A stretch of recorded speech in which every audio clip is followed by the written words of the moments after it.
sih aku nggak dititipin ke rumah Bude aja? Bude kamu kan sibuk kerja. Aku udah cukup dewasa untuk jaga diriku sendiri. Dunia perfilman tanah air akan kembali semarak dengan hadirnya film yang cocok ditonton bersama keluarga di bioskop berjudul Kun Ana Wa Anta yang akan tayang pada 9 Maret mendatang. Film Kun Ana Wa Anta dibintangi oleh deretan aktor tanah air antara lain Muzaki Ramadan, Abemor, Balkis Balfas, serta aktris cilik Kayla Haryo dan Austin Senduk. Serta dibintangi deretan aktor senior lainnya seperti Matias Mucus, Doni Alamsyah, Mario Irwinsyah, dan aktris Nadira Oktova.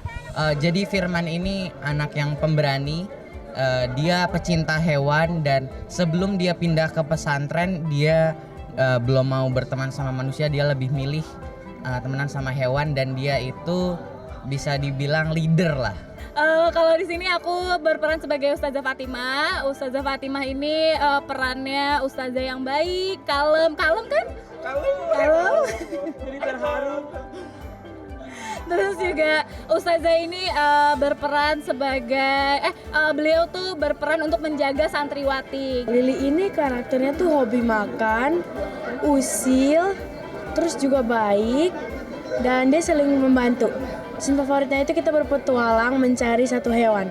Itu seru banget di situ. Film garapan sutradara Ruli Mana dengan original story dari Rina Novita ini menceritakan kisah sekelompok anak-anak yang berpetualang untuk melindungi binatang asli Indonesia yang terancam keberadaannya. Jadi latar belakangnya adalah sebenarnya kita kekurangan film anak yang baik, yang bergizi lah ya.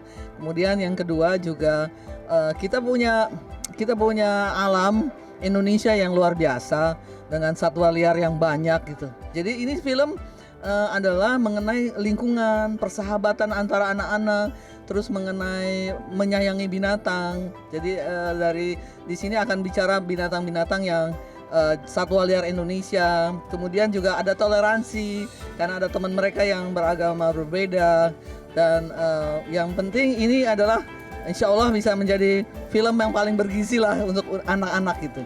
Karena harus ada basic secara emosional. Kita harus seperti berulang-ulang saya katakan, kita harus memahami psikologis anak-anak dengan karakter yang ekstrovert, introvert, atau ambivert. Nah, kita harus mengetahui itu dulu sehingga mereka mudah memainkan itu dengan organik gitu. Jadi kita tahu celah-celah bagaimana bisa mereka mengeksplor ekspresinya, gesturnya, karakternya dengan yang kita butuhkan, karena kita membutuhkan karakter yang organik. Pesan dari film ini mengajarkan nilai moral kehidupan serta pentingnya kasih sayang antar sesama makhluk Tuhan. So, pemirsa Showbiz jangan lewatkan nonton film ini di bioskop dengan sanak keluarga tersayang ya. Di film Kun Ana Wa Anta ini bicara tentang bahwa hubungan kita gitu bukan cuma sekedar sesama manusia aja gitu. Kita harus ngebuka hubungan dengan alam sekitar kita, termasuk binatang, termasuk dengan alam dan seluruh ciptaan Tuhan yang ada di bumi ini gitu. Dan menurut saya ini sebuah cerita yang menarik ya untuk anak-anak ya. Saya punya 2 anak gitu, dan begitu saya ngelihat film-film yang ada pun juga saya mengharapkan ya, saya merindukan ada film anak-anak yang bisa menggambarkan kedekatan antara manusia dengan alam. Itu menyenangkan buat saya, dan saya rasa anak-anak pun juga suka menonton film-film yang seperti itu ya gitu. Dan saya ya bersyukur ya, alhamdulillah ada film yang menampilkan tema seperti ini. Itu nggak bener Pak Ustadz. Aku nggak percaya sama semua orang yang ada di pesantren ini. Kalau ekosistem hewan langka ini rusak, maka akan merusak ekosistem yang lainnya.